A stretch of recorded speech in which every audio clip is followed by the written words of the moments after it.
What's happening, everybody? Thank you for being here at All Access Live with Kevin Rankin.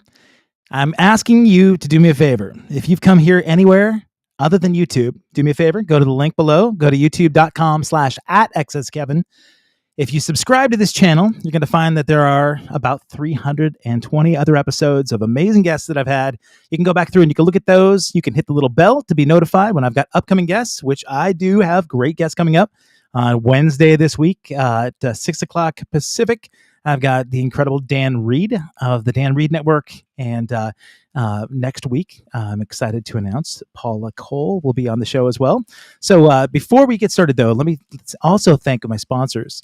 If you are interested in playing guitar, or you've got repairs needing done or needing to be done, or you want to get lessons, even if you want to do lessons online, go to 5starguitars.com/all-access-live. Everything that you see there is going to have a discount. And if you use the promo code of All Access 15 upon checkout, you're going to save 15%. So if you're outside of Oregon, the great thing is there is no sales tax. So you're going to save a bunch of money by ordering online. Like I said, you can get lessons, repairs done. Amazing artists like Jennifer Batten actually do virtual lessons right there through 5-Star Guitars. So go to 5starguitars.com/all-access-live. Let them know I sent you. I'm very appreciative. And they'll appreciate you too. So my next guest, I've gotten to know over the last several years, based in the music and drumming community, based in Colorado. This guy is a really wonderful force for a lot of musicians that come through. Great personality, but more importantly, for today's conversation, he represents a group of brands that I think not only will you be sort of drooling about and maybe foaming at the mouth about, but we're going to talk about the relationships that are done with those brands.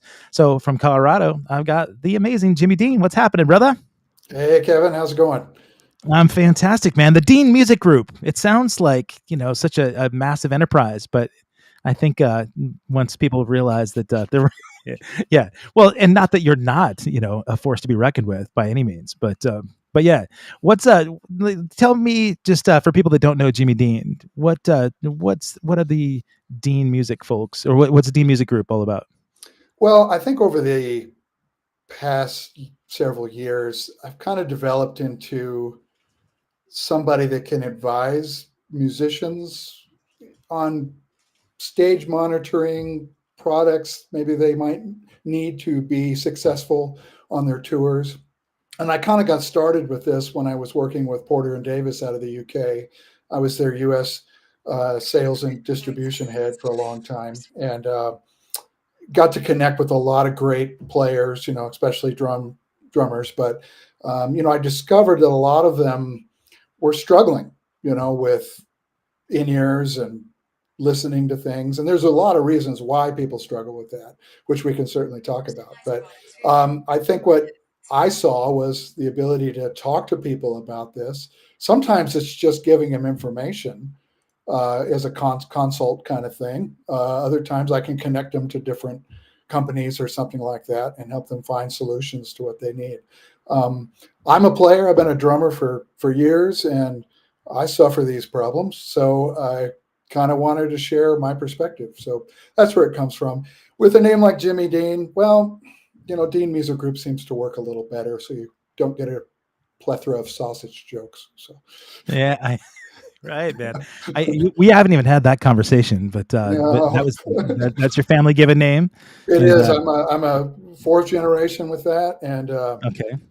I'm lucky. It's a great name to have. It gets me indoors. So Yeah. Well, James Dean also has another connotation, right? I mean, cool, suave, like rock and roll movie star. certainly, and I still have hair, so we're doing all Yeah, right. you do, man. I'm trying to hide my receding hairline with just Yeah. more product these days, but Well, your hair is way better looking than mine, but yeah, it's part of the costume, it part is. of the It uniform. is. We first met as if you remember, because you talked about the conversations you would have with touring musicians. Another mutual dear friend of ours, Chris Olivas, was touring with Berlin, and we did a lot of shows together. And I think you had talked to Chris about Porter and Davies initially. Mm-hmm. I believe that was the first conversation we had. So for you non-drummers out there, Porter and Davies, this really well, you know what? why don't you give the pitch? I mean, it's a drum stool that happens to have a subwoofer built in, right? Yeah, it's a little bit more complicated, but not too much more complicated. So it's Porter and Davis, not Davies. Oh, They're, okay. they're British guys. So it's basically a tactile monitoring system that Dill Davis and Tim Porter came up with in relation to a band that Dill and Tim worked with.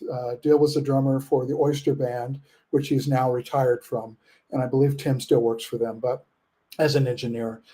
But uh, the idea of a tactile monitor is not Porter and Davis creation. There had been up to that point other companies that had provided that.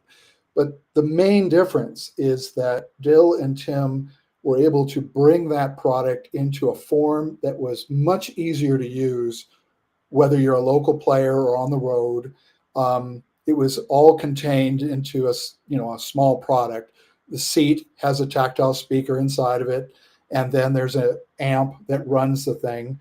You don't have to use the amp. They have a seat that they make now that is run off a conventional amp. Got a 1,000 watt transducer in it. The traditional ones are about 150 watt transducers. Don't be frightened of the 1,000 watt. It's made to handle that kind of power. It's not made to send you into the stratosphere. So, Sure. but the difference in this from say like a butt kicker device is a butt kicker is a mechanical device that drives a seat into a shaking kind of thing. And it's cool, but it was designed originally for kind of like Jurassic Park movies and things like that. So it shakes couches and stuff like that. I'm Yeah. simplifying a great deal. Certainly do not represent butt kicker. But the difference here is that the tactile speaker sends an audio wave up your spine, essentially, into your head. And so you get kind of a audio signal in your head. And you don't have to worry about it shaking you. It does vibrate you, but that's not the point. After time, your head just hears it. And Mm. it's great. It's quiet and it works wonderfully. It doesn't have latency problems. It doesn't have power problems. It's comfortable. It can manage with other products like DW, Tama, Yamaha, all these different throne bases and stuff. And a lot of other musicians like guitar players, bass players, keyboard players can use the seats or the platforms that they make. So they're quite incredible products. Now you might say, whoop-de-doo, who needs this? Well, a lot of people do, it turns out, Yeah. because it allows you to connect with your instrument much better. And it gives you that instantaneous feel, not only with connecting with other players, but you don't lose that bass drum, on stage, which immediately you lose it when you're working with other musicians. Right. Uh, but it just brings focus to your playing. And you might say, well, it's only good for touring players, loud stages. It's great for low things too, because you can turn it up. You don't hit very hard. You can hear it. So I suppose the only drawback from it is it's like carrying an extra snare drum around. Mm. It's a Yeah. little heavy for a throne bass. A lot of people think it's a throne, but it's not. It's a monitoring system. So Yeah. and that's kind of how I got connected to Ultimate Ears, who I do a lot of work with now. Is it's all kind of connected. So I think what was interesting to me about Porter and Davis is it was a hot product when it came out, and so everybody was like, "What is that?" Yeah. And Right. so for me, I got to meet every drum hero I've ever had, because they wanted to know what it was. And Yeah. then you realize right away that people are people. No matter who you are, you're a musician and you have things that are causing you grief on stage. And I think that's really the key to understanding music, which is we all are out there playing. We all have similar problems, some to larger degrees, but Yeah. products are out there to help us accomplish things. And that's what I like about talking to other musicians is helping them find tools for that. That's what That's Dean almost Music Group is about. Yeah. that's that was the conversation I think we had for the first time when we sat down and had lunch. I remember you coming out just before I flew back out of Denver, and we had lunch at the hotel there by the airport. And I remember you asking me, "What is the biggest challenge you have right now out here on the road?" I remember that was an interesting question because people outside the business, they don't they don't think about the mundane things that happen, when you're traveling, and especially with gear. And um, at that point, I was having some issues with some of the the triggering systems that I've had, and um, and I remember you coming up with all of these solutions. Later on, you sent me an email with all these recommendations about different tools and different products, and maybe strategies and recommendations that you might have on ways to remedy those things.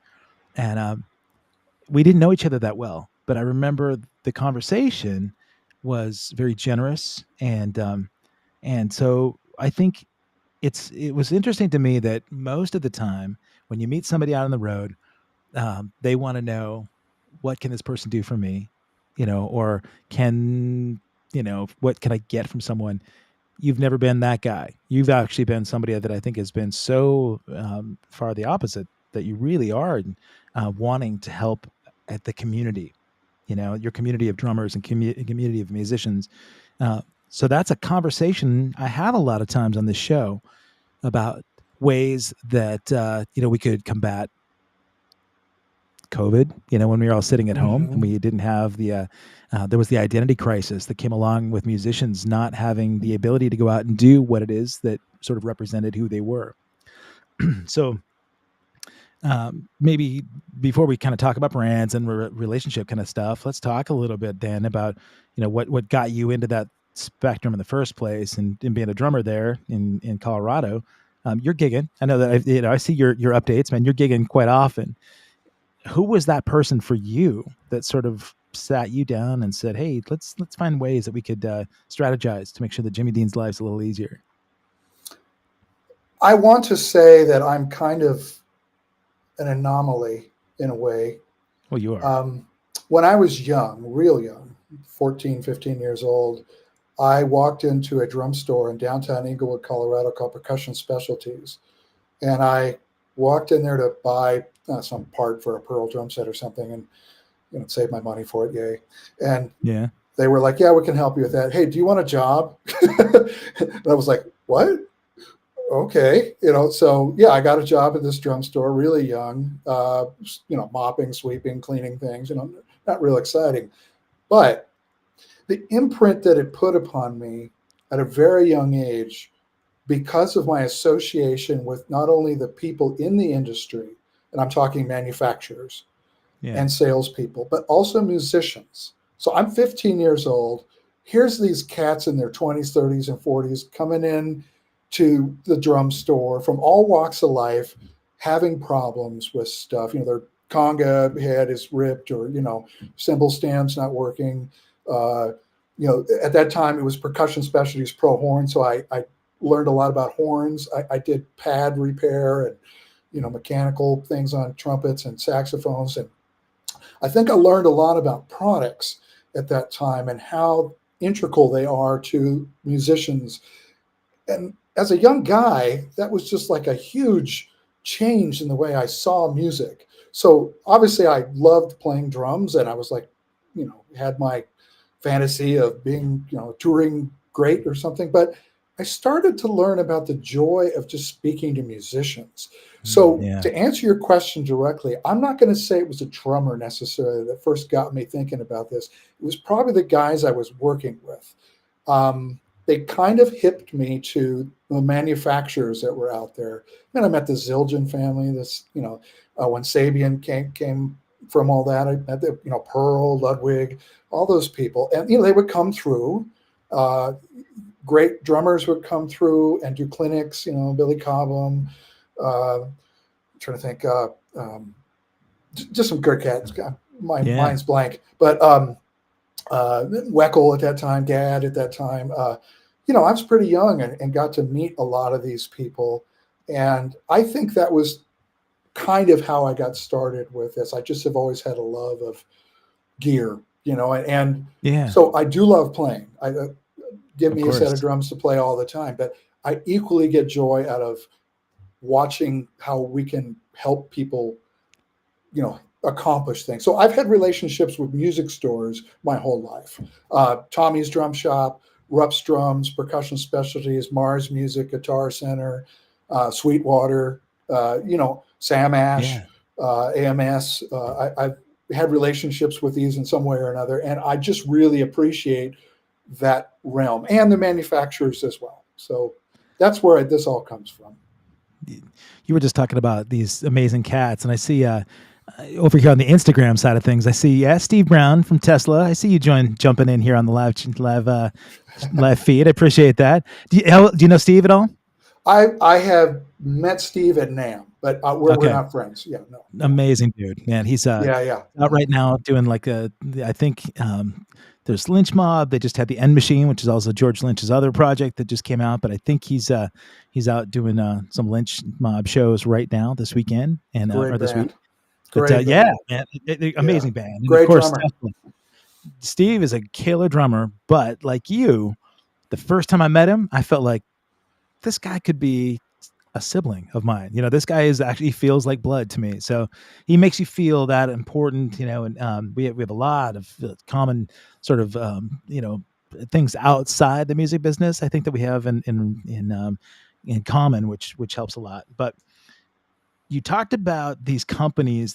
First of all, that company that gave you a shot to come in and work says something about your personality too. I mean, for them to trust, because trust and respect is a huge part of the relationship between manufacturer or retailer and the end customer. If a company is going to hire you at 15 to represent their business and to be right up there as sort of a face, selling and repairing kind of things, it means that you've instilled some trust, and so there's maybe a core value that Jimmie Dean has that maybe not every other person in the business has. So as time went on and you did that work with these other companies and you develop relationships, where did you see sort of a niche to be able to carve a living out of this thing? Not just Well, playing music, but also, involved in the music business.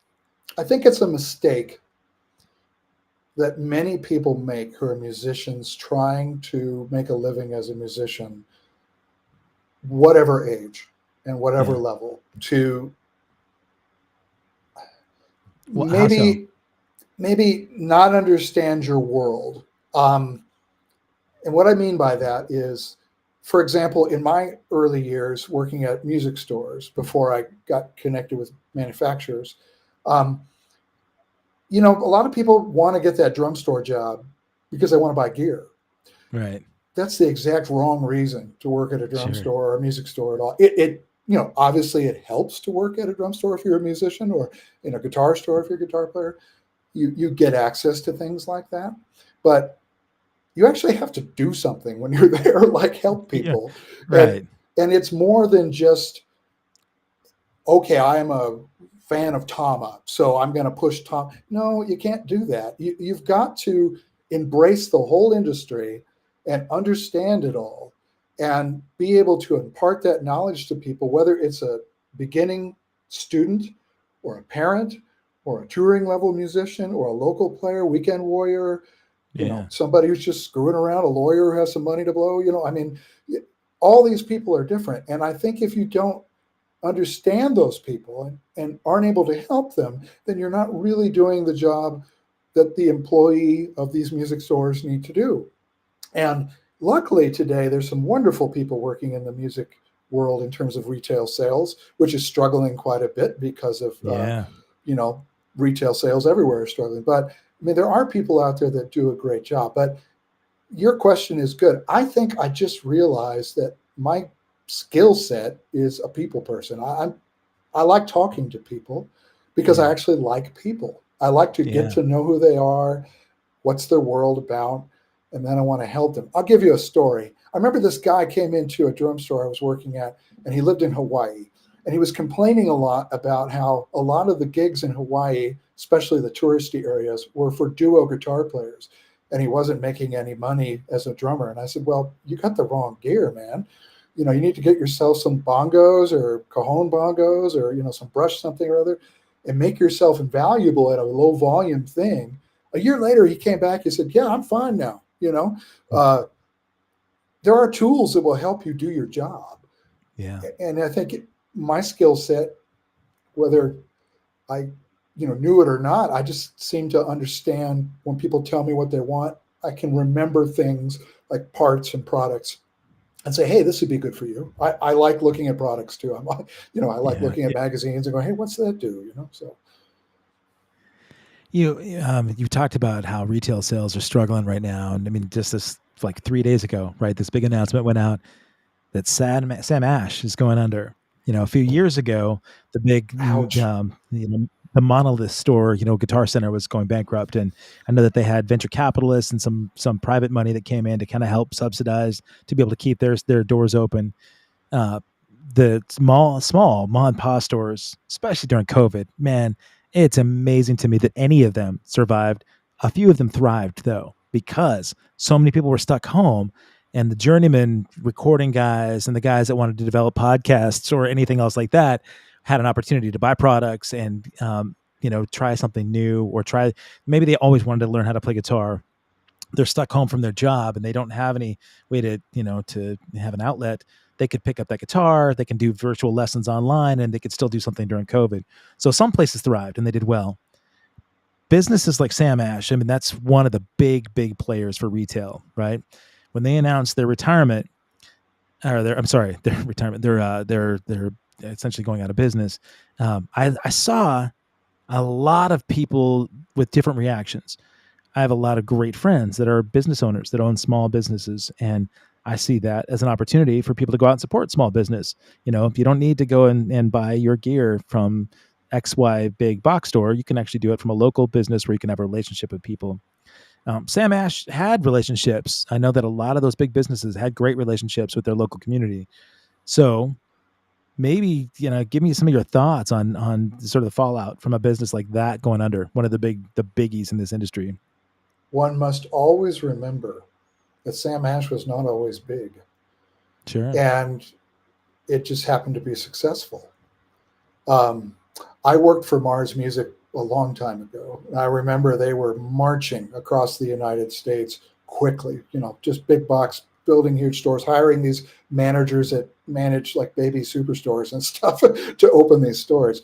And probably not the best model. I mean, I understood what the goal was. Mark Beagleman was from that business product model, selling widgets essentially. Not to spare Mike Beagleman, but Sure. that's kind of the model. And so, drums and guitars and keyboards are not widgets. They're a little more focused kind of thing. So that model just didn't work. They were trying to compete against Guitar Center, and they just got trumped when they finally walked over there. So, and I think they just probably ran out of money too. They were opening too fast.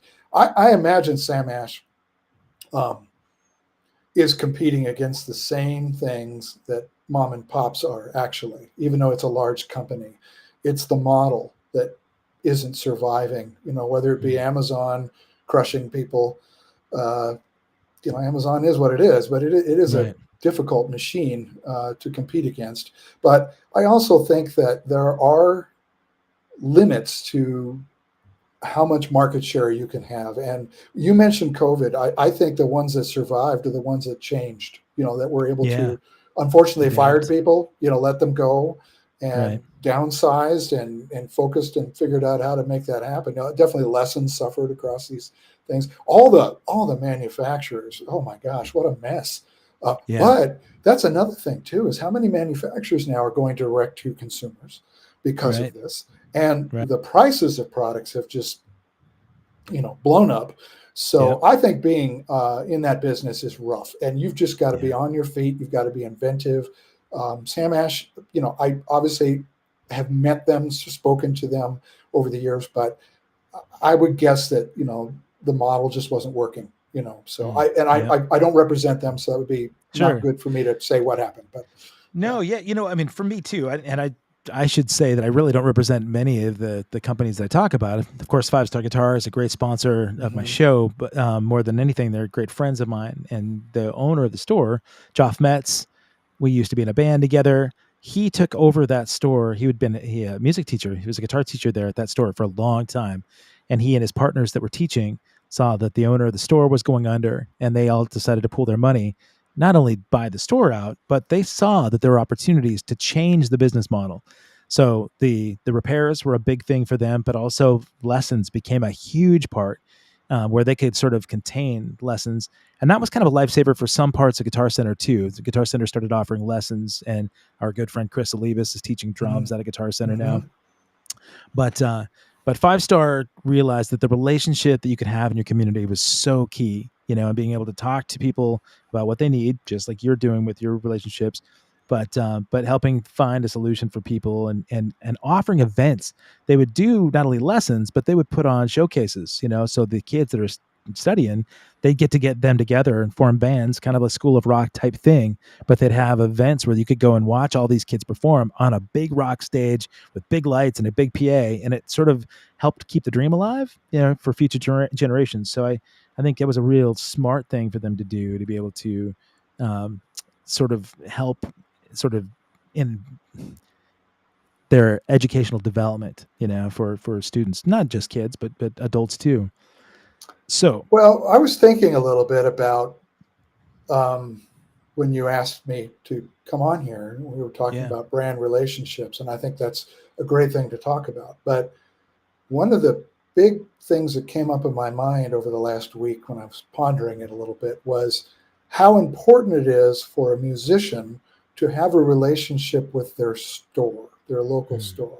Now, it could be that their local store is Sweetwater, okay? It could be their local store is Guitar Center. If you don't have a local store near you, do what you can. But, yeah, find a relationship with a store, because I think success as a musician is about how you are able to see oneself and having the tools to accomplish how you see yourself and what message you might have. And having that relationship with a local store is a great place to start, because you probably will have more luck that way than you would trying to hunt down a relationship with a large company. sure. At the end of the day, you're going to have to go through the local store to get to the large company anyway. So, I mean, think of all the things you can do with a local store, whether it be educating people, educating yourself, learning about products. There's so many great things you can do with a local store. Yeah. So I support that more than anything. It's funny that you mentioned local. When I'm looking at the live feed right now on Instagram and some of the people that are there watching the stream, lots of Colorado folks right there. So I think Colorado is being well represented by the viewers, and of course Jimmie Dean here in the Denver area. Um, you know, the key thing that I really was talking with you offline about, and since there are so many musicians watching this, one thing that's really been great for me this last week, I went down the rabbit hole of watching videos about endorsements. I watched videos about appropriate salaries. Like what, if someone were to ask, what should I be making right now on the job that I'm on? Whether it be I'm the local cover band gig, or I'm in a legacy act, performing for people, from hits 25, 30 years ago, all the way up to the Taylor Swifts and the Lady Gagas and the big names that are happening right now. Those were interesting because a lot of times you don't talk about money, right? People in the business don't talk about what they're making. There's some great videos out there, especially these guys in Nashville right now that are talking about real money. And I was fascinated, and I have some great friends that have done the biggest gigs that are out there, right? And they are very close to the vest, and when they're holding those cards close to the vest about how much money they're making. But a lot of those big acts, they're not making money on those gigs. Those the session musicians with the hired guns, they're barely making enough to even survive on the road right now, because the management for those businesses know that they'll take it for the resume builder, and that the real money goes into the management and the writing artists, the stars, the Katy Perry's of the world. I was That was speaking fast. to a fella recently regarding Ultimate Ears, Yeah. and he was discussing a new gig that he had. And what I found interesting about what he said was when he was negotiating money, he didn't get as much per show that he wanted, but instead he got per diem and being paid all week. So I think he saw the value in that. It's messy. It's really messy, Yeah. and I think you've hit on a very important point. It's hard to make money in music, and if you Really? happen upon one of those great gigs that pays well, Well, they do pay well, but they don't always pay well for a long time, and you Right. only pay when you're working. So Yeah. I I've been pretty fortunate that I've been a working drummer. You play some great gigs, man, and I'm always blown away by what you do, and I look up to you a lot. But I guess as a musician, I don't overvalue myself. I say I am what I am, I do what I do, and if you want to make money in music, you've got to be a business. You've got to see Yeah. yourself as a business and um, realize that it's okay to take those gigs that pay well, but maybe are not artistically wonderful. You got Hmm. to make money. And as a musician, you have a skill set. You've got to go out there and do all you can all the time. I mean, it's just a matter of business. And it Right. doesn't mean you can't be an artistic wonder, um, Right. but you still have to make a living. So I'm glad you brought that up. Yeah, the trade-offs. I mean, even as we've been talking here, more and more mutual friends, friend like Josh Thompson right here is in the Instagram feed as well. So we both know Josh, an amazing dude. He's somebody that does that perfectly. Incredible drummer who happens to be also one of the greatest singers I know. Damn it, and he's a good-looking guy. So he posted the other day about an upcoming tour that he's got. So Josh is the drummer for Wang Chung. He's also the drummer for Cutting Crew. A lot of times does double duty when those bands play together. But when he's not doing those gigs, he's got residencies and he does regular gigs as a singer, songwriter, solo artist in Salt Lake. And I love he does a lot of live feeds. He's great at being able to promote to his community. But he made an announcement the other day that he was going to be drumming on an upcoming tour with the Motels, another great band that we've all toured with together, and just a wonderful, again, sort of legacy act from the '80s, but Martha Davis, she's and Marty, her songwriting partner in that band, phenomenal people. And I think what I could say this with assurance, they recognize that not only is Josh a fantastic player, but Jimmie, you and I both know this. Being an amazing drummer, an amazing musician is not what gets you the gig and keeps the Mhm. gig at all. You could be Buddy Rich, you could be Neil Peart, you could be Danny Carey, you could be an amazing drummer, but if the hang isn't there, if the personality connection is not there, you're not keeping the gig. And for somebody like Josh to get these referrals where they can see, oh yeah, he's an amazing person, but he also is somebody we want on our bus with us because we know he's reliable, he's going to be a great hang. And so maybe talk a little bit about what you've experienced when you've been out there seeing where maybe that personality didn't fit. We've seen it cost some people some gigs in the past. Well, I'll give you three answers. There's a All great right. drummer out of LA, Mike Avignon. He does gigs in LA and Nashville. He tours a lot. Just great guy. He told me a funny story once about LA, and I'm sure you can appreciate this. That a lot of guys would go to these auditions and you show up, and he's looking around the room going, "Every guy in here or lady in here is just fantastic." It's not about being a great player. It's about, do you have the look they're looking for? Are you young enough? Do they like you? It's a package thing. So I don't think that it's always about your playing. You probably shouldn't show up to the audition if you're not like capable of doing it. Most Yeah. people know Yeah. that. That's a mean thing to say, but it No, kind of it's true. You got to have your act together. But the other thing is, I think um, perspective on personality. You spend a lot of time with the act you work with. I mean, a lot of time yeah. traveling. Yep. You have to navigate liking each other. And I bet you more musicians have been fired for just being jerks Yeah. and not understanding or being too demanding than they have for being good players. So I think you should always recognize that getting along with people is very important. Now, we're talking about Josh. Um, Josh, to me, is the kind of person that you want on your gig because he doesn't contain any drama. It's not Right. that he couldn't make some if he wanted to, I suppose, but he does his job Yep. and he does it well because he's capable of doing many things. I went to a clinic with a drummer quite a while back, and this person was talking about, yeah, I mean, he plays drums, but he sees himself as a business, so he had to figure out how to do drumming for commercials, or how to do some teaching, or how to do some of that recording. People send in tunes, and you do recordings and send it up. I mean, I think you just have to be a really go-getter person and be nice and get people to come to you. You can't just think I'm the greatest drummer in the world, the greatest guitar player in the world, and that's going to make you. It just doesn't do that anymore. It's too competitive. There's too many people out there who can do what you do. So I've been very fortunate that the people I've run into have been very welcoming to me.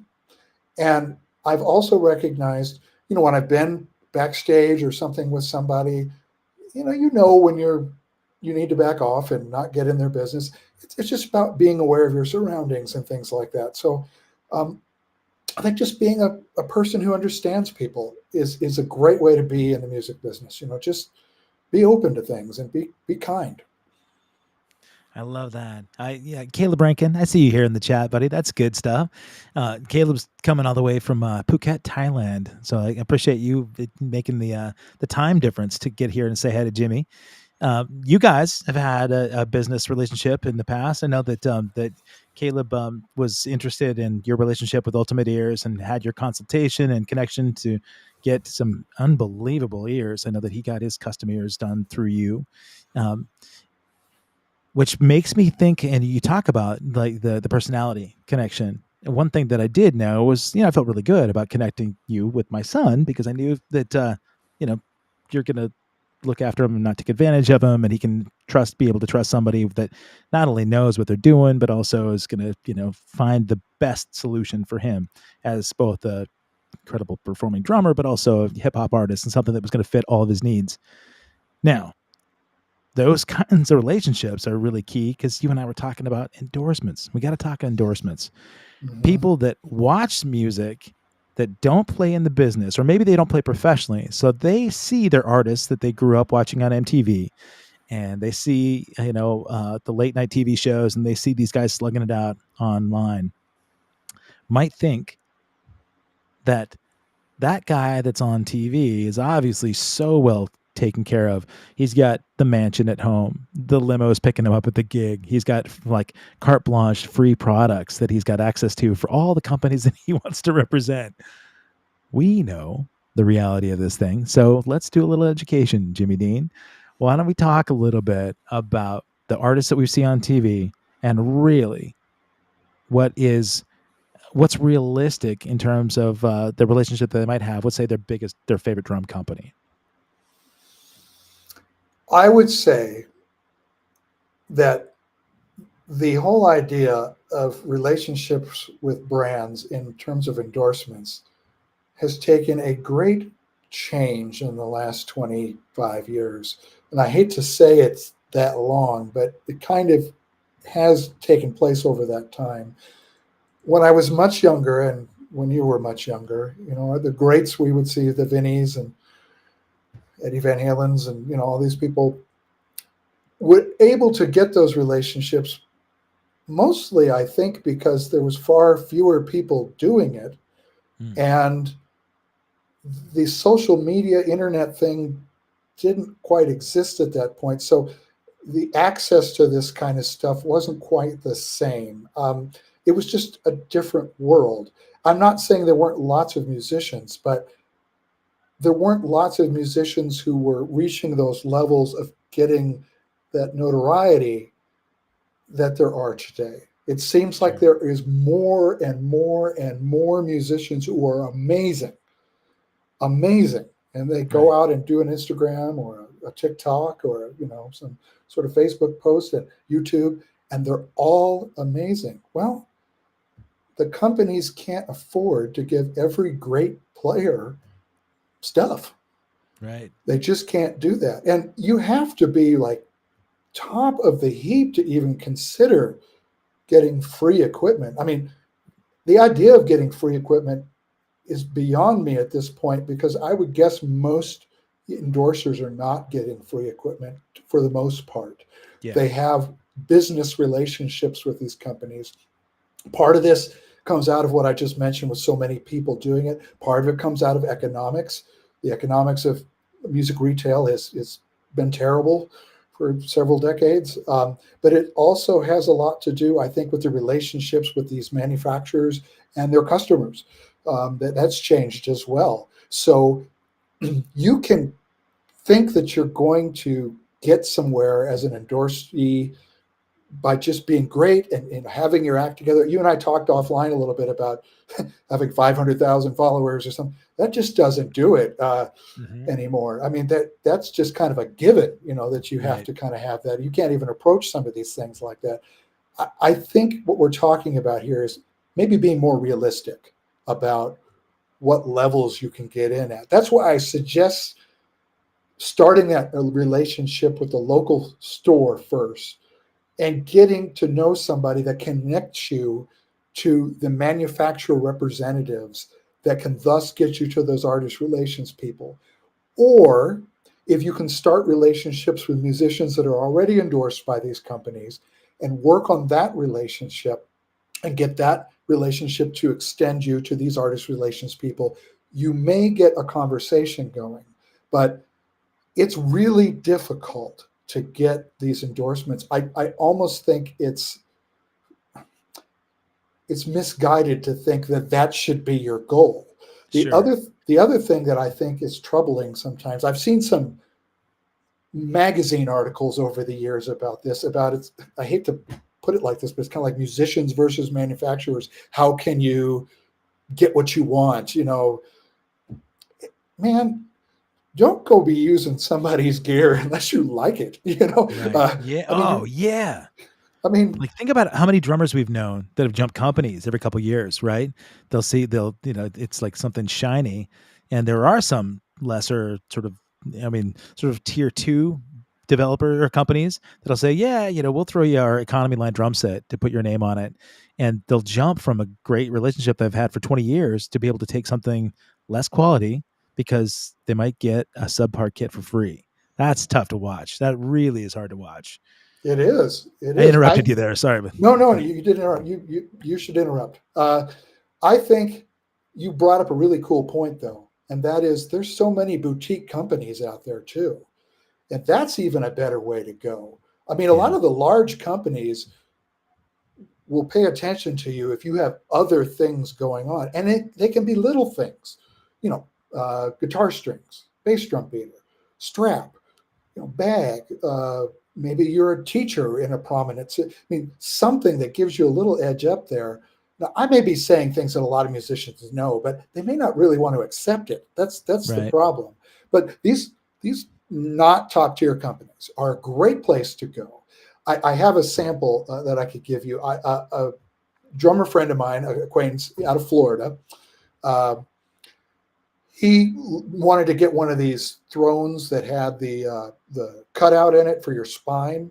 Right. And there's several. One of the major companies collapsed in the last couple of years with that. And there's a few companies that do this. And it's hard to get somebody to even pay attention to you. But, I suggested he reach out to them in a particular way. And what was great was he did reach out to one. And it's not like they offered him the moon, but he had a conversation with them. He liked them.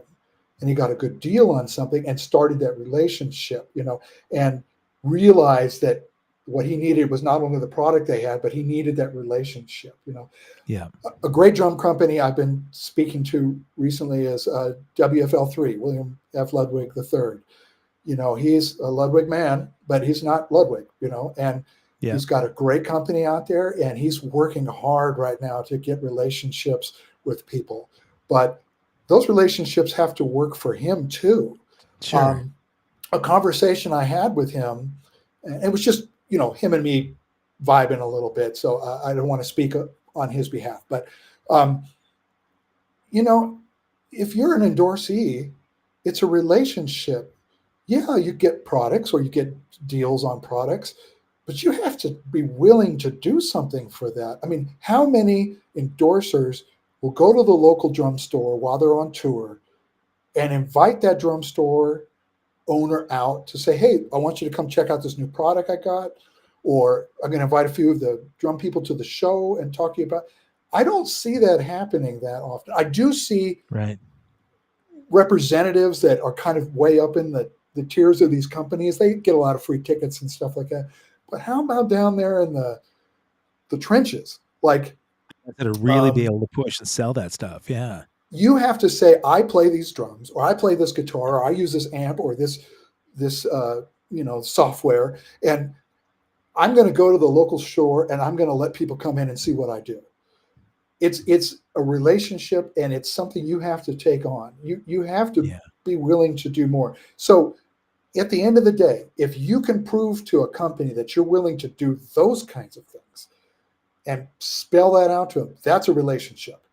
Sure. It's hard to do that. And it's hard to get that conversation. So I think that's where I see the trouble here is it's just complicated. Well, I mean, there's education that needs to go along with a lot of it. I get a lot of people, up and coming drummers, or maybe drummers that have just been gigging in their community, but they haven't gone out on the road. And they see, if I'm doing 150 shows on the road a year, and I'm posting these live Facebook, I'll do like a live Facebook drum rig rundown, right? So I'm showing the gear that I bring with me.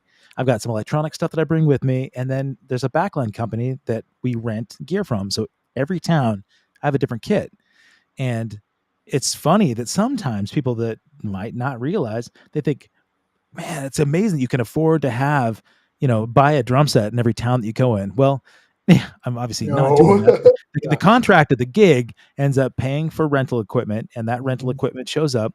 The hope is that the rental company has looked at the backline requirements and sees what I need, because for the most part, I'm bringing in my necessities. I bring in my trigger pad and my my initial triggers. I bring in my sticks, the accessories, and that kind of thing. But a Flock of Seagulls, we don't use a ride cymbal. And it's really funny, man. We just played a gig in South Carolina on Friday, and the backline company, they had some issues. The guy got there just before we did. So he's just unpacking things, and he hands me the cymbals and he said, that should be good, right?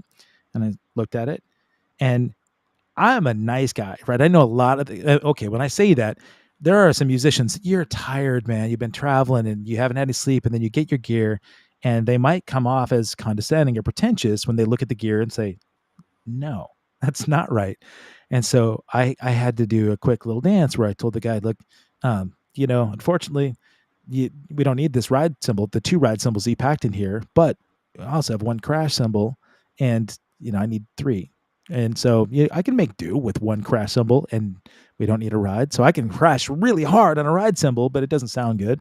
So I was trying to let the guy know, look, I'm not ultra picky. I mean, there's a requirement in the back line just that says our minimum needs. And obviously, I don't think that was you, but somebody in the place didn't read it. And so I could choose to be an asshole to the guy that showed up with the gear, and I wasn't going to be. This guy's already done his job. And unfortunately, I was very fortunate that there was a representative of one of the unique cymbal, boutique cymbal companies happened to be in that town, who was coming to the show. He texted me during that same time and said, do you need anything? And so Arthur Stones, who represents Sentent Cymbals, showed up with his own personal stuff. He brought me some cymbals that I could actually have some, crash cymbals for the gig. So the day was saved from a nice guy that I've developed relationships with on social media, and a lot of my mutual friends have worked with him in the past. But it's also been that I think the guy knows that I'm easy to get along with. He was already coming to the show. If I had a reputation of being an asshole, guy's probably not going to reach out and ask if I need anything. So I was grateful. I have a relationship with another cymbal company and so I didn't want to violate that kind of relationship, but I think it was a synergistic sort of thing that in a pinch, this is what I had. And it was a great opportunity for somebody to come in and save the day. And so those relationships, those are things that I think are really key in terms of developing a partnership, because that's what it is. It's a partnership down the road for you to be able to give and take from both sides, right?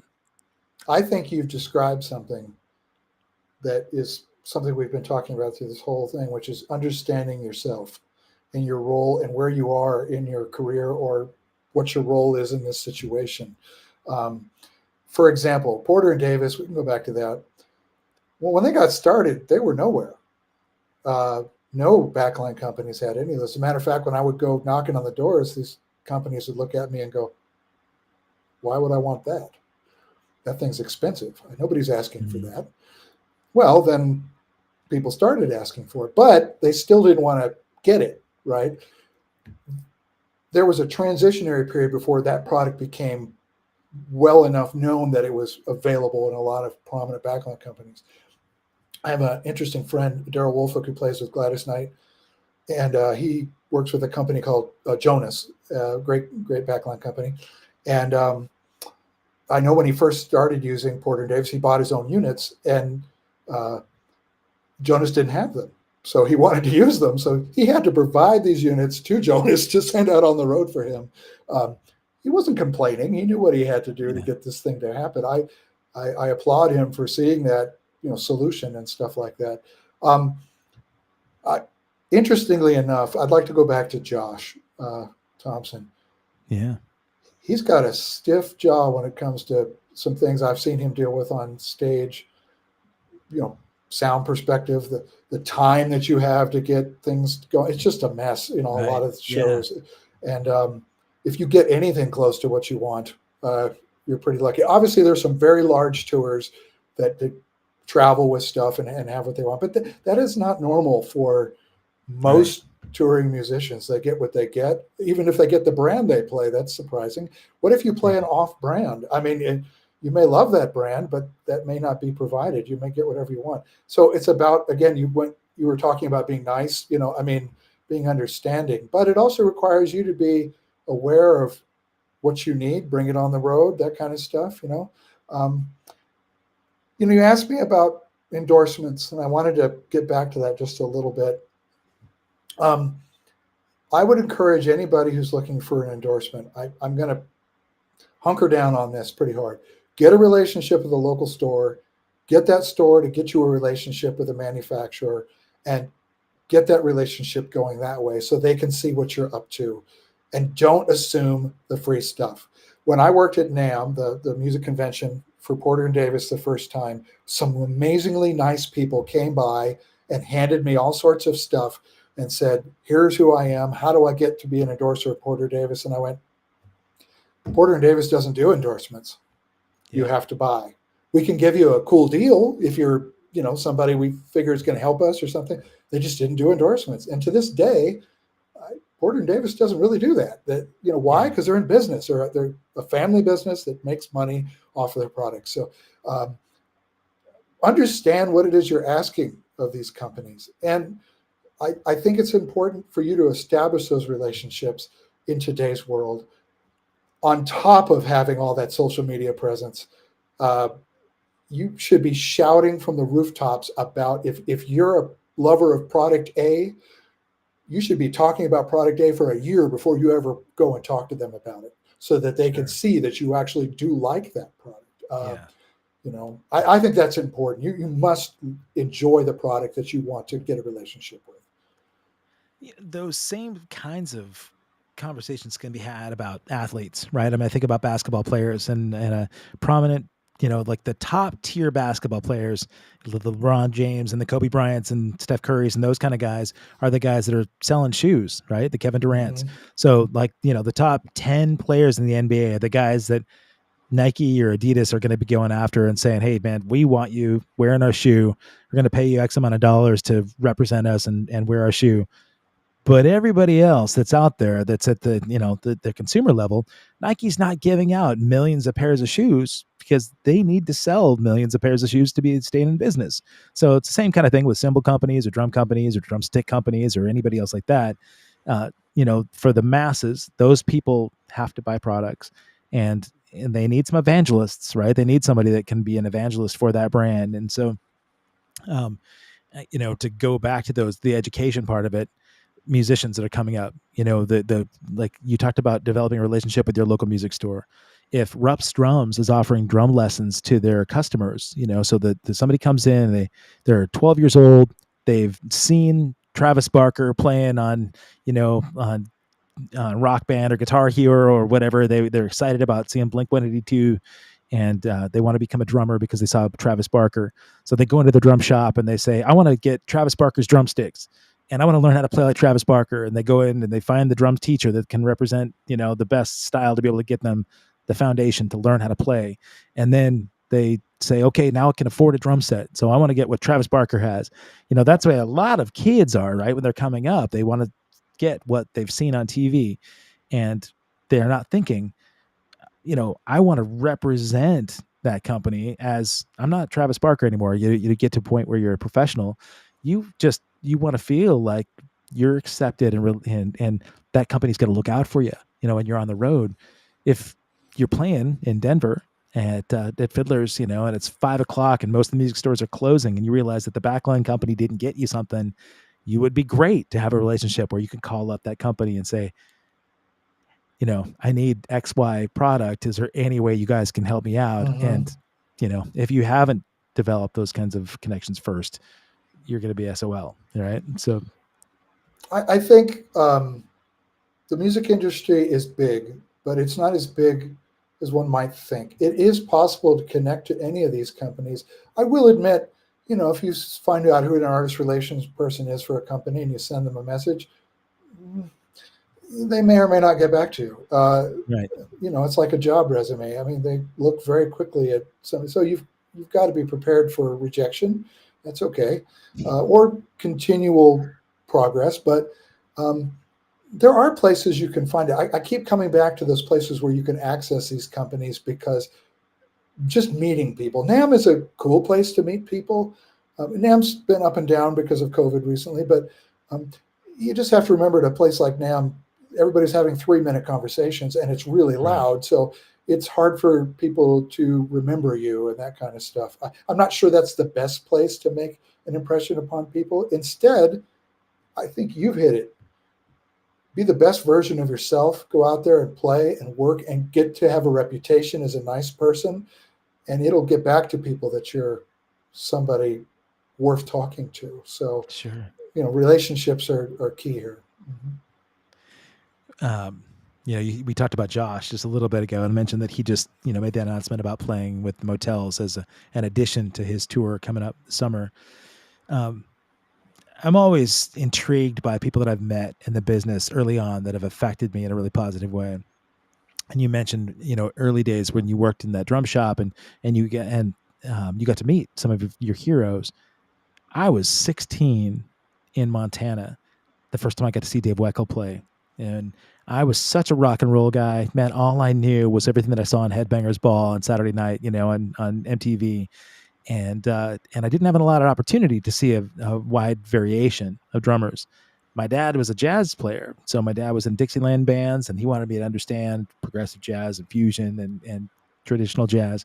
So he took me out to see Chick Corea, the acoustic band, the trio. Mm-hmm. So it was Chick Corea, John Patitucci, Dave Weckl, and not only was my mind absolutely blown, but it changed everything about the way that I saw music and could see sort of forecast what I wanted to do in music.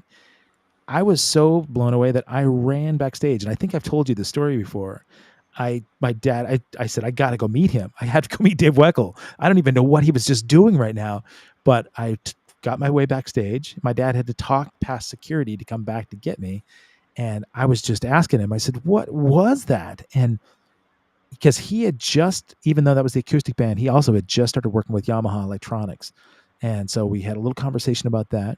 He said, you're 16, man. Are you playing in bands? I said, yeah, I'm playing cover rock and roll gigs, but I want to do this the rest of my life. And he said, this is kind of the wrong place to have this conversation, man. Patitucci's really wanting to wind down after the gig, and Chick's not really into having teenage guys hanging out, making a bunch of noise backstage. So this is where we're staying. There's a lounge down in the hotel. Come back and we'll hang, man. We'll talk. And my dad took me over where Dave Weckl and I sat for like 2 hours in the hotel. This guy didn't know me from anybody. And he was asking me, do you party? And I thought he was wanting to like get loaded. And I was like, no, I don't, man, at all. And he said, well, good. Because if you were to, and you get to be my age, there's no way you could still keep doing it. Not at the level that you want to be. If you want to be professional about this thing and you're in your 30s, 40s, 50s, and you're, this party guy, chances are there's no way you're going to be able to keep up with the kind of the rigorous stuff that you do on the road. So I suggest staying away from it. Sound advice, very good advice. He was asking me about electronics. we got to the point where I was just picking his brain, asking way too many questions, and we had to go. We were hours from my house, and my dad was waiting the whole time. So he took my address and wrote me a letter outlining what to do with Yamaha electronics. Now, being an evangelist of the brand certainly was a great thing. I mean, it was a real new thing. Tony Verderosa was doing a lot of the Yamaha electronic stuff online. But Weckl took the time to even cut me a letter. I still have it framed. I've shared the story with him at the NAMM show. It absolutely changed everything about my future, the way I wanted to communicate with people that came to my shows, because I realized that he was humble. And at that point, too, he was the top of the heap, man. It was the Dave Weckls, Steve Gadd, Vinny Colaiuta. That was it, right? For that era, it's as big as it could get. And the guy still took time in Helena, Montana to talk to this long-haired punk rock kid and maybe shed a little bit of light on appropriate behavior and fundamental things to learn for the future. Props to the dude, but more importantly, it showed me how you could be, in the future. Maybe, since I just chatted way too long about that, maybe give me some of your early experiences, somebody that might have influenced you that way. I would like to maybe give a shout out to two people more recent in my life. Sammy Marandino out of New York plays with Cyndi Lauper and around that. He's got plenty of great hits with large awards attached to them. Man, that guy is just the nicest fella. He was playing at the Paramount in Denver here, and I had reached out to him, and he came out and found me, talked to me, and went and spent time with me. He did not have to, and he did. Yeah. And just the genuine nature of him made me realize how important it was to be genuine to people, just genuine, very, very, very honored to know that guy. He's just amazing. Another guy, I'm sorry we lost, was Randy Pratt, who worked for Guitar Center for a while, ended up moving over to Sweetwater for a while. Just a sweetheart of a guy. And I remember I met him in the Guitar Center headquarters. Glenn Noyes and him worked together. What a nice man. And really, he didn't know me at all. I mean, I'd never met the guy. And he ended up talking to me for like an hour. Just really impressing upon me the importance of relationship, and that kind of thing. I wanted to bring up something that you said a minute ago, and it made me think of something that happened to me earlier in my life. I was a musician much earlier in my life where that's all I was doing. And I got burned out for a minute and needed a break. So I ended up getting a job as a lobbyist advocate for an organization in Texas called the Texas Cultural Trust.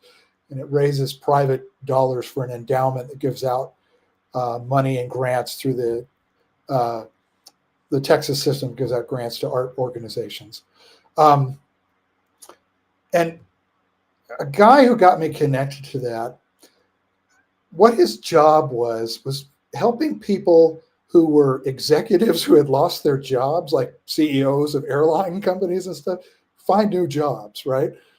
Like reevaluate yourself. And so I ended up connecting with this guy, and he was like pivotal in me meeting these people in the Texas legislature and all this kind of stuff. Well, he taught me a lot about networking. And I think what I'd like to get back to is your comment about knowing when enough is enough or too much when you're speaking to somebody. Like Weckl says to you, hey, this isn't the time to have this conversation. I mentioned having this conversation with those two gentlemen, long conversations. They were open to me. Chris, who we talked about earlier, he and I have had many long conversations. Those are great conversations, but they're not normal. Yeah. Most people don't want to give you an hour of their time to talk. Yeah. The networking thing that I kind of dug into was how to establish relationships with people when you're needing something, and thus asking people for help, but not directly asking them to do it for you. So you say, "Hi, I'm looking for X. Do you know anybody who does that or could point me in that direction?" So you don't put the burden on them to do it for you. They Yeah. might say, "Well, that's fine. You're not making me do this for you, but I do know some people you can talk to." And I think that kind of relationship building is very basic, but it's something that is used in business all the time. And I think that is very important to talk about today with our relationships and our endorsements. It's making sure you don't put a burden on someone, because they immediately will shut down and they don't want to talk to you. Because Yeah. not because they don't like you, it's because they just feel pressured. So I think understanding those intricacies of, like you said, Weckl was kind of like, "Hey, this isn't the time. Maybe we could do this a little later." That's really Yeah. important. You're very wise that you saw that and did that. So I think it's important to recognize that. Yeah. Well, I think about maybe the misunderstanding that goes along with some of that too, with people that are maybe just ignorant in certain aspects. I think the first time that I met you at Fiddler's Green, came out and I met you and your wife. You were out in the seats out in the middle of that venue. There was a guy really close to you that was sitting on the aisle who reached out as I walked by and said, "Hey, man, you're the drummer for the band. My kid's a drummer. Can I get some sticks from you?" And I didn't have any with me. So I said, "I'll meet you guys after the show, because I got to come back up here and see my friend anyway." So we finished our show, went backstage, grabbed some sticks, ran back up the aisle, came up the aisle. This guy's nowhere to be found. Security had bounced him, and so fast forward to a point where that guy found me online, found my social media presence, sent me a letter saying, "Dude, you were going to get me those sticks for my kid and you never showed up." And we kind of sounded put off. And I said, "Hey, I actually did come out looking for you, but security had already cleared you guys out. I'm sorry about that. Send me your address. I'll send your kid some sticks." And first of all, the guy probably, I know he thought that I get my sticks for free, which I don't. I got a nice, get an artist discount on a great stick from Vader Drumsticks, but I'm still paying for them. And I didn't even ask this guy to pay for the shipping. I just said, I'd do it because the kid wanted some drumsticks. So fast forward to 2 weeks when the guy hadn't had his sticks yet. He said, "Hey, man, listen, Christmas is coming up. It's been a tough year for my kid. It really helped me out, man. If you could, that's my PayPal address. If you could send like $500 or $600, so I can get my kid some stuff for Christmas." And I was reading it and I thought, he's kidding, right?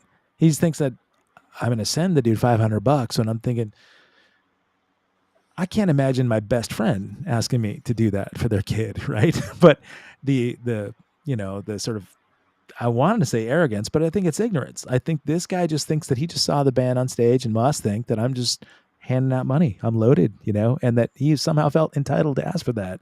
But some of it has to just be social awareness, a little bit of ignorance, and but it's funny that I can remember so vividly that entire interaction the first day that I met you. There were a lot of great things that happened that day, and also something that sticks in my head forever that I'll never forget, that interchange that I had with that guy.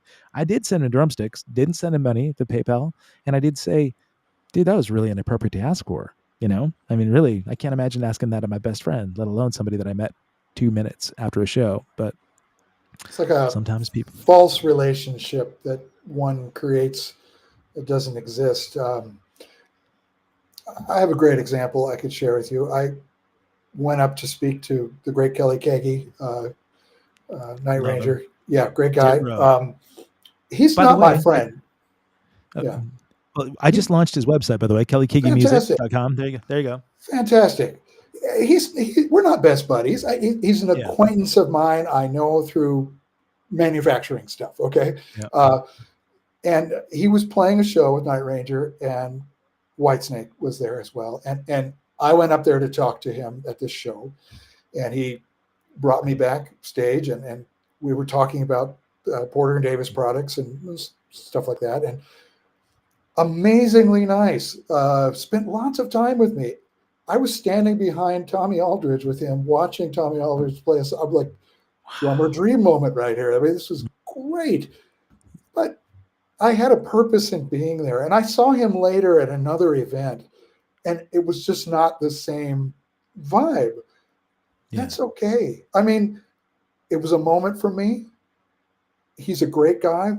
He's very polite to me, but he's not my best friend. So I don't Yeah. expect him to like, you know, hey Jimmy, Send, how's it send, going?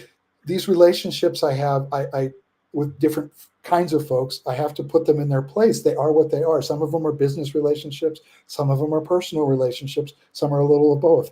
But it's okay. You don't have to be best friends with everybody that you meet. You just have to be able to interact with them. You know, I will say that one of the best moments of my life, probably in the music world, was the moment I met Bill Davis and Tim Porter of Porter and Davis. I was looking at a magazine, Modern Drummer, I believe, and I saw an ad for this thing that had just come out, and I said, "What is that, and what does it do?" And I kind of started thinking about it, and I kind of figured out what it did. I was at NAMM, and I went by their booth, and I just showed like massive interest in what they were doing. And I'm like, and they were new at this, and I was like, I have to know what you're doing, and I have to. And they were very welcoming to me and brought me into an exciting product and an exciting time. I think that genuine interest in what they were doing is what got me through the door with them. That's yeah. what has gotten me in the door with most manufacturers that I have had relationships with, is genuinely liking the people and the products that are out there. Um, Yeah, man. it's really important to be genuine here. I mean, that's the underlying tone for sure. I'm looking again at the Instagram feed there. I saw that our mutual friend Chris Levis just jumped into that thread. So, Chris, good to see you, buddy. And, yeah, if it weren't for you, Chris, I probably wouldn't have got a chance to meet Jimmie for the first time. So I'm grateful for that. And I think you definitely nailed the hit the nail on the head, man. I think genuine, sincere connection with people and just taking an interest in what somebody else might have going on is so key. The world is disconnected anyway. I mean, the world that we're in right now with social media and the way that, political stuff is so divisive, and anybody that spends any time, like watching news sources or online sources, a lot of times there's so much divisiveness that there's not connectivity. And so whether it's, developing relationships with fellow musicians, developing, camaraderie while you're in your own band, or certainly relationships, business relationships, any of the products that you represent, it's key. And I think if I could just hope, for anybody, uh, get outside yourself, listen to other people, try and feel what other people are feeling, and just take a genuine interest in somebody else's well-being. I think it's key. I'm grateful that you did that, Jimmie. You've always been that guy. Well, I must say, I along those lines, I've never watched anybody work harder than you when you're out and about at these shows, connecting with people. I think the reason that people like you is because of your openness and generosity of your heart.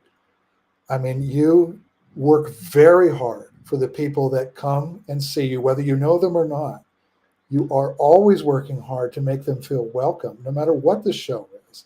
I mean, you made me feel very welcome. I'm a complete stranger to you at that time.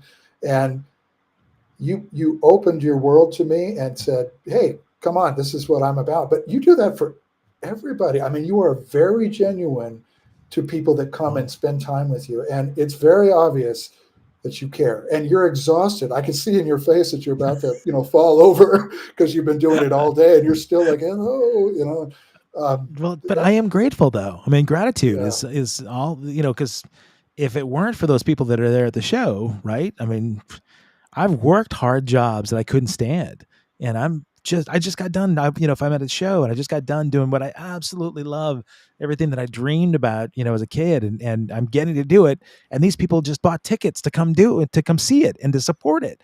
And so, yeah, man, I'm so grateful that I want to let everybody know how appreciative I am, and I hope to get to do it, for a long time. But I think the gratitude thing for some people disappears because they're tired, right? I mean, you've been on the road and you haven't eaten well and you haven't slept and you've had to deal with other drama that has nothing to do with what happened right there on the stage, and so you kind of forget those things.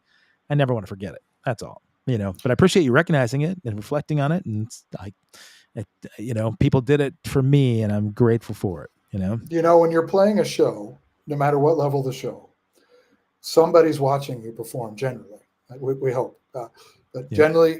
generally, people are watching you perform. And when you get done, whether it's a break or you're done with your show, and somebody comes up to you, usually you're tired, and you're like, I don't want to talk about any of this. My instrument, my show, I just want to leave.